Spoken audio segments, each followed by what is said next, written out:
Hello, everybody. We are back, and today we're going to be talking about just who each of us are as investors and ultimately what kind of risks can we all stomach taking. Easiest way I thought about explaining this topic is just to use an example that we can all relate to. So imagine you're driving on a 3-lane highway. There are a lot of unwritten rules that we all know about driving on the highway, and one of those rules is knowing just how fast you can go in each lane on the highway. You got your fast lane, your middle lane, and your slow lane. Slow lane is most likely going to give you the most security.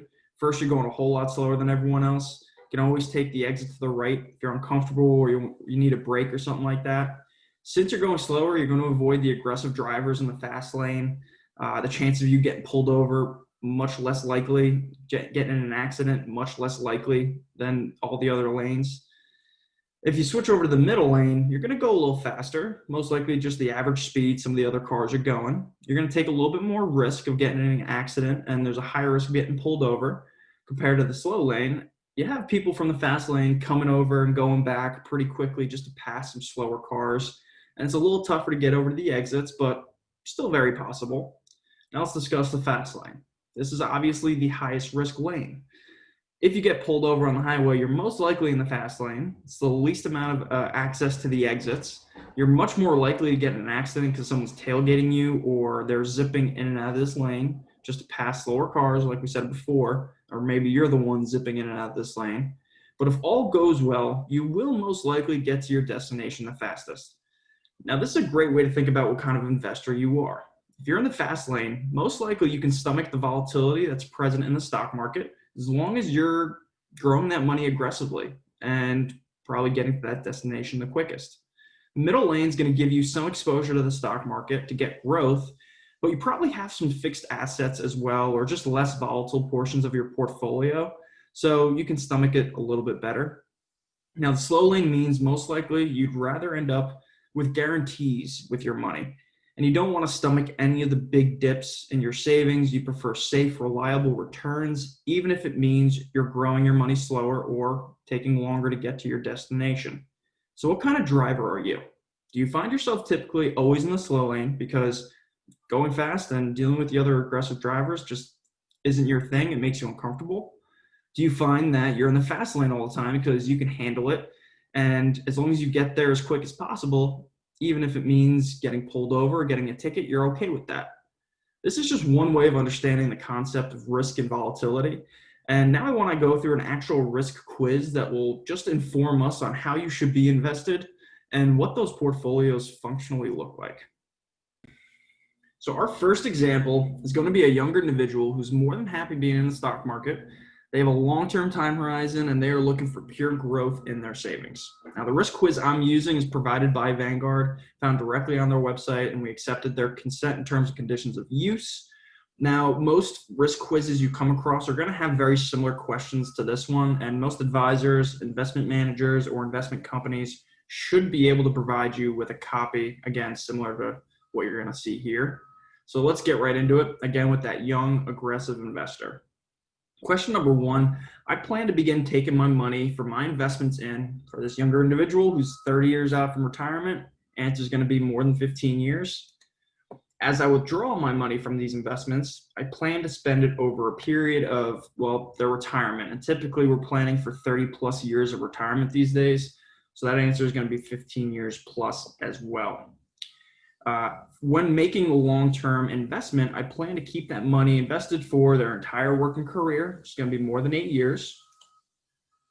Number 4, from September 2008 through November 2008, stocks lost more than 31%. If I owned a stock investment that lost about 31% in 3 months, I would do what?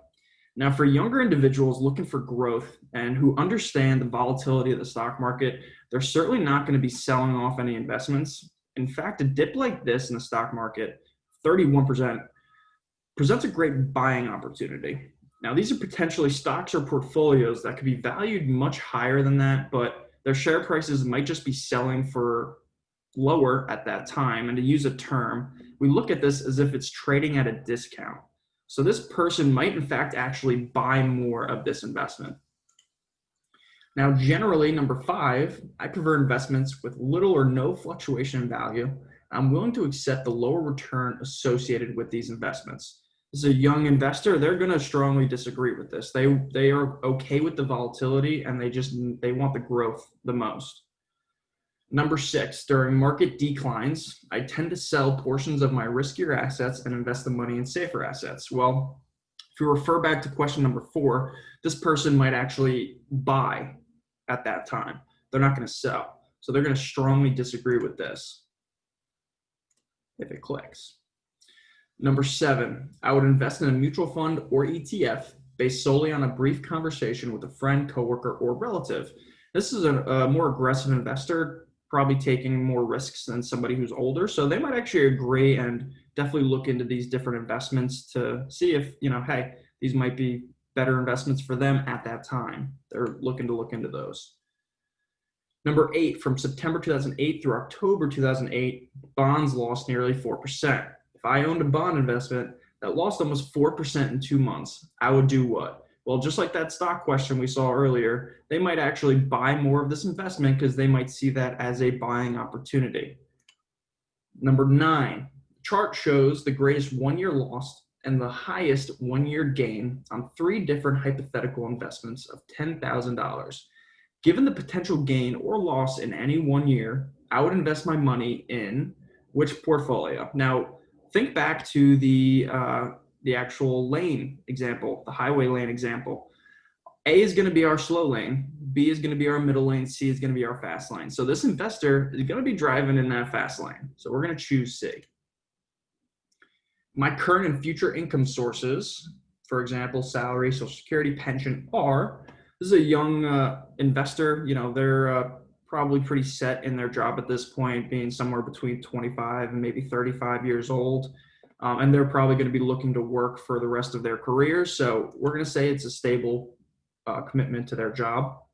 Number 11, when it comes to investing a stock or bond, mutual fund or ETF, or individual stocks or bonds, I would describe myself as, this is somebody who clearly understands the market. They clearly understand the volatility that's present in the market. They know that they need growth in their savings. So most likely they're going to look at themselves as an experienced investor. So given all of these answers that we just went through, what should their portfolio actually look like?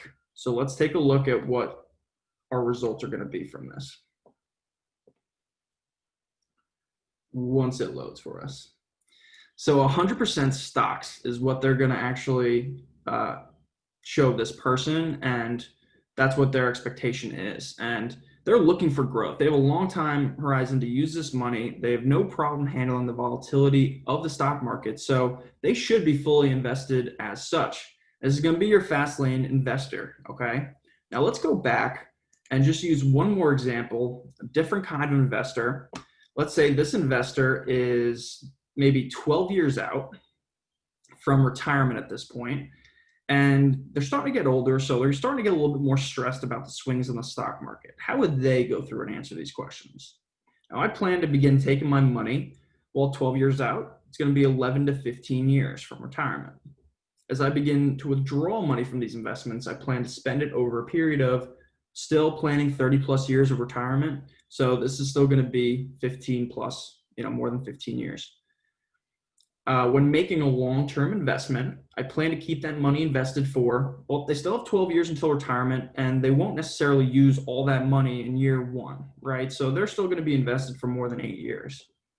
From September 2008 through November 2008, stocks lost more than 31%. What would they do if that happened to them? So this is where it might get a little bit more tricky for somebody like this. Most likely because they're starting to get a little stressed about their savings and the swings in the market, they may actually sell a portion of their investments, perhaps some of the riskier investments. So we're going to say sell a portion. Generally, I prefer investments with little or no fluctuation in value. I'm willing to accept the lower return. They might somewhat agree with this. At this point in their life, they're going to know they're not a young investor anymore. They might understand they still need growth. So they might somewhat agree with this if it clicks it for me. Number 6, during market declines, I tend to sell portions of my riskier assets and invest the money in safer assets. As we saw in number 4, they most likely would agree with the statement at this point in their life.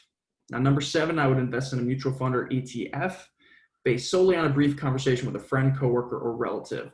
They might still be willing to look into options like this, so they might just somewhat agree, but they're probably going to do their due diligence before they jump into anything like that. Number 8, from September 2008 to October 2008, bonds lost nearly 4%. What would they do if that were to happen to them?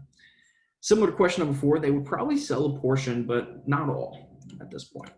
Now, number 9, the chart below shows the greatest one-year loss and the highest one-year gain on 3 different hypothetical portfolios of $10,000. Which one would they choose? Well, this might just be a middle lane investor at this point, so B is probably going to be their choice. My current and future income sources, probably still going to be stable. They still have 12 years to work. And number 11, when it comes to investing in stock or bond, mutual funds or ETFs or individual stocks or bonds, I would describe myself as, well, this person's been investing for quite some time, being only 12 years out from retirement. So they'll probably still consider themselves an experienced investor as well. So let's see what the results are going to spit out here for us. Okay, so now for an investor like this, they're going to actually recommend 60% stock, 40% bond portfolio. So what's the actual difference between the two? So if we switched over here to Vanguard's portfolio allocation models, we'll see examples of these different portfolios and what they've done throughout history. So let's jump down to the 100% stock portfolio under their growth section and see what will look like for our aggressive investor. So you can see here that this chart dates from 1926 to 2018. A 100% stock portfolio would have averaged about 10% per year annually at that time, with the best year being 54.2% in 1933, the worst year being negative 43.1% 1931, and with 26 out of those 93 years with losses. So this is a pure growth portfolio. You'll see some dramatic fluctuations at times, but you do have the potential for far more growth than any of the other allocations we'll see. So now let's compare to that 60-40 portfolio from the second individual. And if we move up here to their balanced section, we'll have that 60-40 portfolio. So as we can see, this person falling into that balance section using that same time horizon would have only averaged about 8.6% over that same time, with 36.7% being the best year in 1933 and negative 26.6% in 1931 being the worst year. 22 out of those 93 years would have had negative returns. So you can see less volatility here by just a little bit, but the portfolio returns lower as well. And this is where the importance of this topic comes into play. There is a trade-off here. If you can't handle being invested in the stock market, you have to accept the possibility of lower returns, meaning it may take you longer to hit your savings goals compared to with somebody who's fully invested. Now, in many situations, adjusting the portfolio to reduce volatility makes sense. But this is where it's so important to be frequently reviewing your accounts, what you're invested in, and frankly, knowing whether or not you're invested how you should be. Now, I encourage you to think about yourself as an investor and look at your investments. Do you think you're set up the way you should be? Now, next time around, we're going to be jumping further into our plan and discussing many of the options available to you in your investments and understanding the differences between them. I'll see you soon.